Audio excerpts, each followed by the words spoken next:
In 1932, Father Bugle, he was from Germany, and he came to St. Francis Mission. That's where my grandmother and my mother and them went to boarding school there. That's how old that place was. Anyway, so he was in linguistics.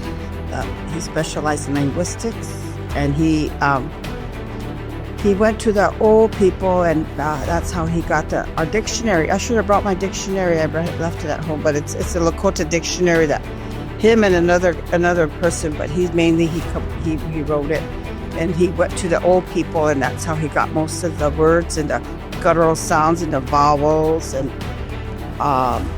the alphabet. How we pronounce, how we, and then the guttural, the sounds, how we pronounce or like I just got to saying how this is written. Americans are capable of achieving extraordinary things when they have the freedom and opportunity to do so.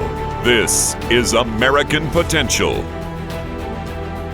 Hey everyone, welcome to the American Potential Podcast. I'm your host, David Fry. Did you know that every 2 weeks, a language disappears somewhere in the world? It's not just words we're losing, it's stories and traditions along with it. That's why it's important to teach languages to the next generation, and today's guest understands the importance of doing just that. She's not only preserving her tribe's language, but the culture and history that go along with it. Growing up, she and others from her tribe had to attend a boarding school where speaking their native language was forbidden. But she held on to it, and now she's helping to make sure the next generation gets to learn the Lakota language by teaching it at Onward Learning in South Dakota. Now, if Onward Learning sounds familiar to you, it's because we had Mary Jo Fairhead on the podcast to share the story of why she started the school. So this is a unique episode for us because we get to share how schools like Onward Learning can offer language classes that are unique to their area. So with that, I want to welcome Rose Gordon to the podcast. Rose, welcome. How are you? Oh, just fine. Great. So Rose, since we're going to be talking about the Lakota language, is there a traditional greeting that you could start us off with in the Lakota language? Sure. Okay. Midakiapi iyuha yushki nape chuzape. I greet you with a open heart and a heart handshake. Oh, that's wonderful. Rose Brave Gordon Hiemecha Lakota Chajeki Pejuta Washteri Hemiechapi. Okay, I just said my name was Rose. My maiden name is Brave. Rose Brave Gordon, and my Lakota name is Pejuta Washteri. Yeah, means good medicine woman. I got that name through my grandfather was a holy man, and I used to help him pick medicine. He said I always chose the good medicine that he needed to help heal people. So I guess I earned that name, or I got that name. Wow, I'm so interested to hear about all this. So maybe just to start out with, can you share a little history about your tribe with our listeners, and then also like maybe characterize it geographically where you all are? Okay, we're called the Osati, Shankowi, Oti. That calls us seven council fires. There's 7 of us. And we are in South Dakota and North Dakota. And different reservations like that. If you Google it on the map. There's 7 of us. 7 council fires. 7 is really a number for us too. Mm-hmm. So we have we've got our 7 rights, sacred rights. There's 7 Lakota values. Anyway, that number is really significant to us. Yeah. Anyway, so we're located in South Dakota mostly, and part of North Dakota. Standing Rock Reservation there's the South Dakota and North Dakota, the part of the reservation. So on both sides like that. So the Lakota language was all an oral history originally, if my understanding is correct, until someone wrote it down. Who did that? In 1932, Father Bugle, he was from Germany, and he came to St. Francis Mission. That's where my grandmother and my mother and them went to boarding school there. That's how old that place was. Anyway, so he was in linguistics.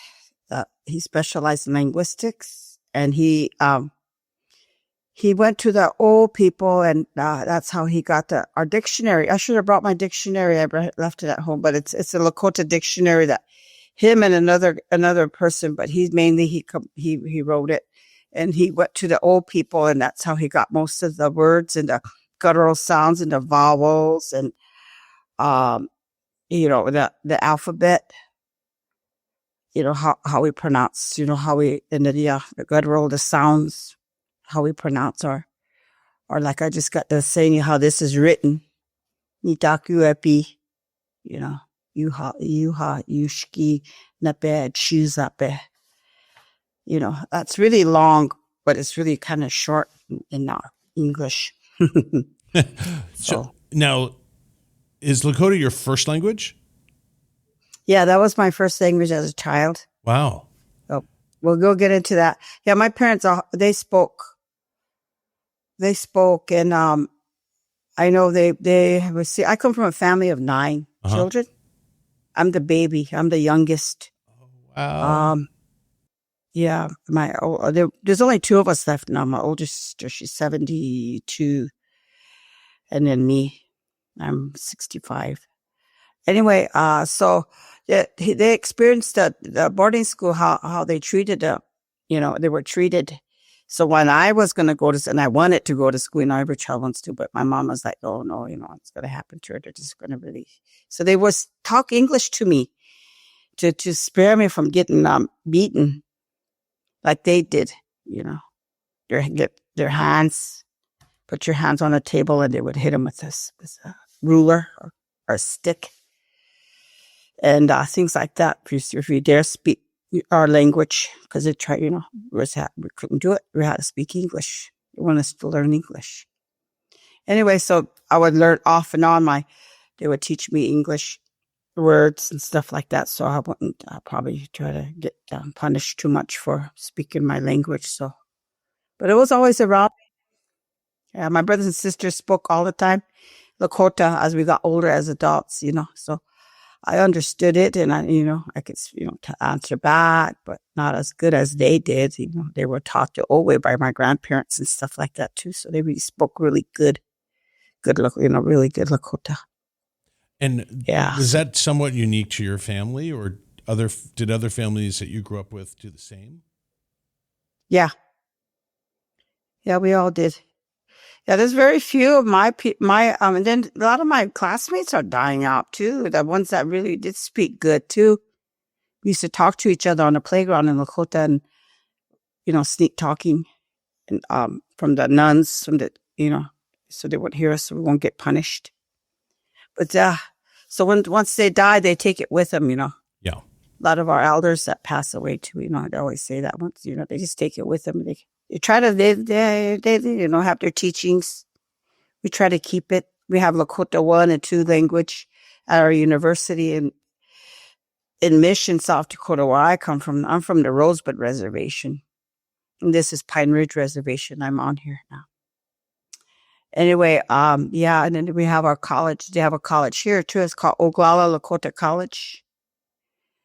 They teach Lakota there too. They have a Lakota Studies Department. So they could, teach there too. Then it's hard to get teachers, because I asked if they were having any kind of workshops and stuff that I could go to, this summer, because I was kind of bored. And here, the director there said, yeah, I told him I was help teaching Lakota here and everything. He said, oh, geez. Hey, would you want to teach here? So I said, no, I can't really teach my elementary kids, let alone college kids. Yeah. That was funny. So, they're really hard to come by too.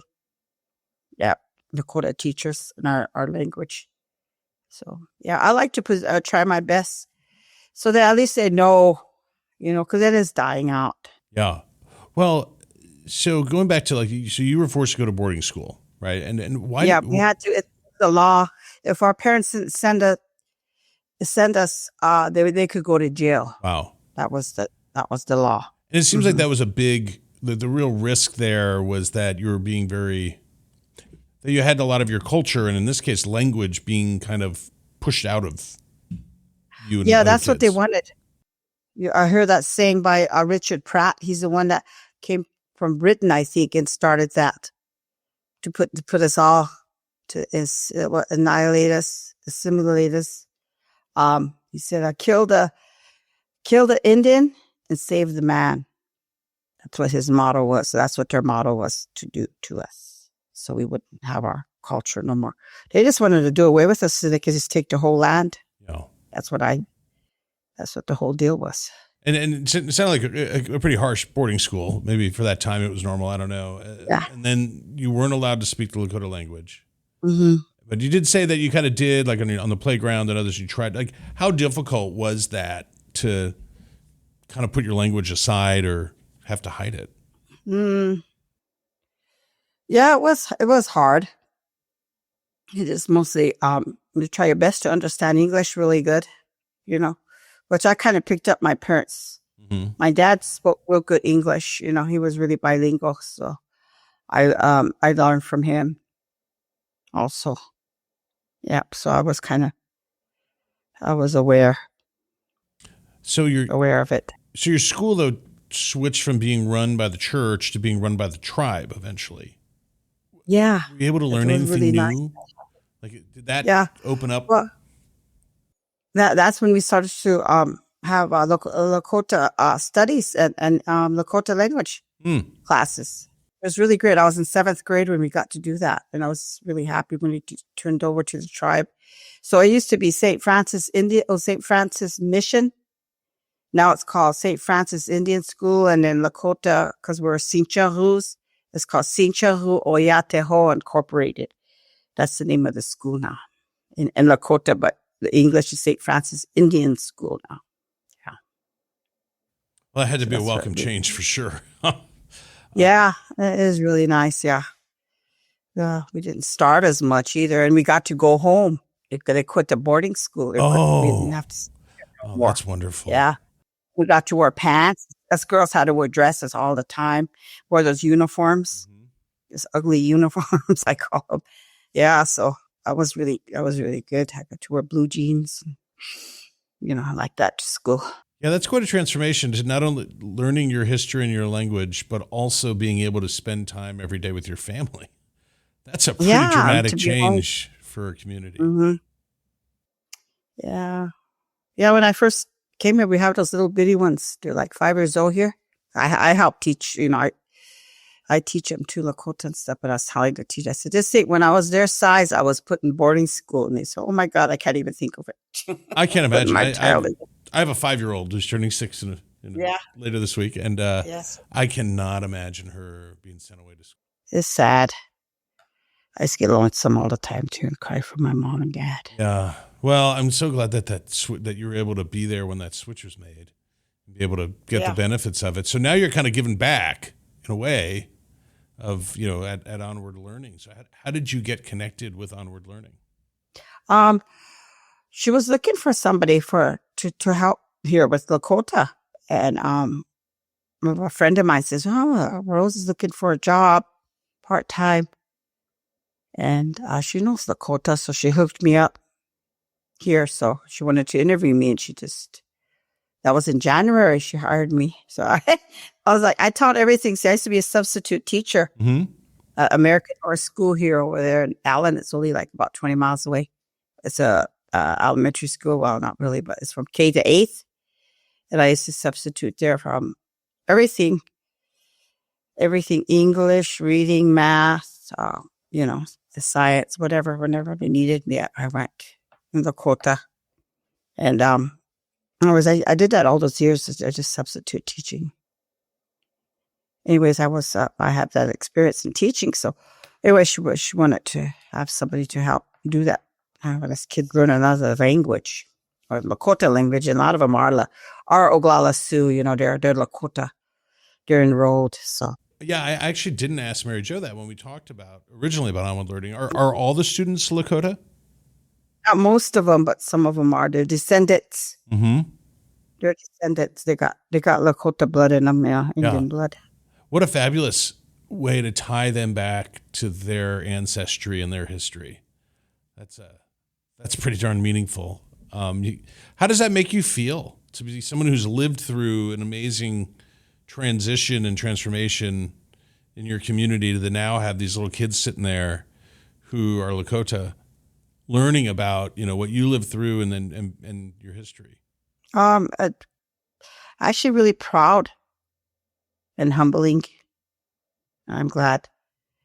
They sit still too and listen. When we did our after school thing, so they present it to the parents. I taught them their numbers in Lakota, the animals in Lakota, and let's see, the shapes. Oh, and you remember doing that song when you were little? Head, shoulders, yeah, knees. Yep. That one, head and shoulders. That one. Okay, that's in Lakota. We have that in Lakota.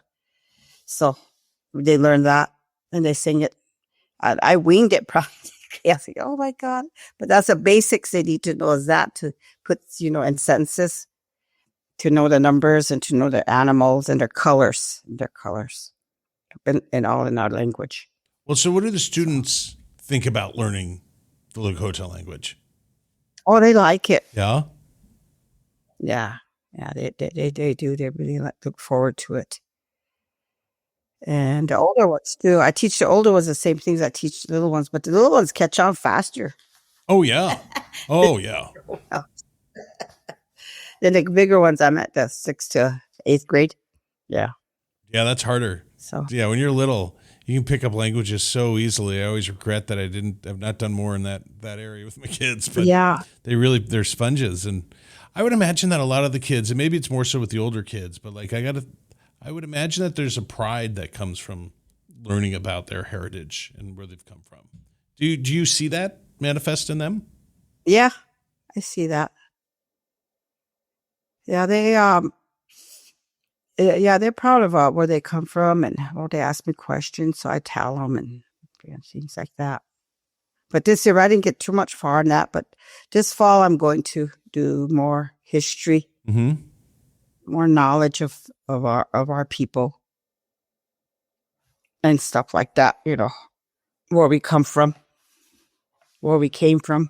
So what's it like for you? Like, what emotions do you feel knowing that you're part of passing the Lakota language on to the next generation and imparting the histories and customs and generally keeping the language alive? Yeah. Yeah, it's really, well, I guess if I could do whatever I can do, like I'm doing, that's, at least I'm trying to help preserve it a little bit. And they could go on their own. Their parents could help them too. There's a lot of things they could do to help preserve it. Because without language, you don't have culture. Yeah. Without culture, you don't have language. It's just, I don't know what you are. Well, they're certainly intertwined, right? And I think. Yeah. Yeah, they are. A lot of countries, even Western countries, like in Europe, for instance, where it's a little more homogeneous, right? Like where you have America's such a melting pot to some degree, but they have language requirements, and because it is wrapped up that to understand the culture, you got to understand the language. I would think that's doubly so for a tribe like the Lakota. Yeah. Do you see any of your students as you look into the future, or maybe ones who are learning in college, like? How do you see them continuing to keep this language alive and even expanding? How do I see? Well, I wish them luck. I hope they do it. Yeah. I never forget where they came from. Never forget who they are. And yeah, it's it's a full-time thing. Yeah.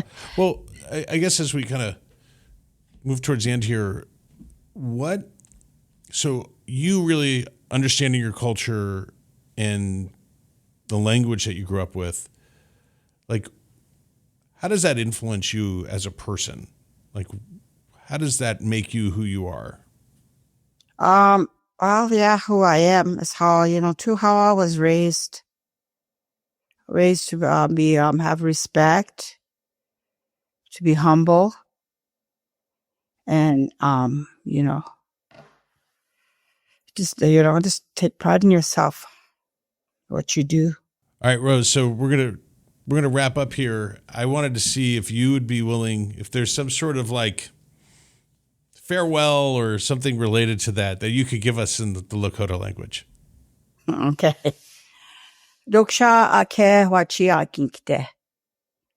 That means I'll see you. I'll see you next time. There's never a goodbye in our language, or to say. You guys say bye bye bye. We don't say that. You would never say goodbye. I love that. We'll see you again. I love that. Well, I'm coming to South Dakota sometime this year, and maybe I'll see you then. Oh yeah, sure. It'd be a lot of fun to come see you. Here, the Black Hills, even the plains, looks like brown, but then there's places you can go that are just beautiful. Yeah. Well, Rose, thanks so much for coming on and teaching about your tribe and language, and I hope everybody, hope it piques some interest for a lot of folks in the Lakota language and the Lakota culture. So thank you. Yes. Thank you for having me. Sure. Hey, folks, if you like this episode and would like to stay connected with the podcast, be sure to like and subscribe to our channel, as well as following us on Facebook, Instagram, and YouTube. And always remember, liberty and freedom are easily taken for granted. Don't take it for granted. Go out there and defend freedom and liberty. Thanks for joining us, and we'll see you on the next episode. Thank you for listening to American Potential. You may listen to more stories from Americans working every day to expand freedom and opportunity in their communities by visiting AmericanPotential.com.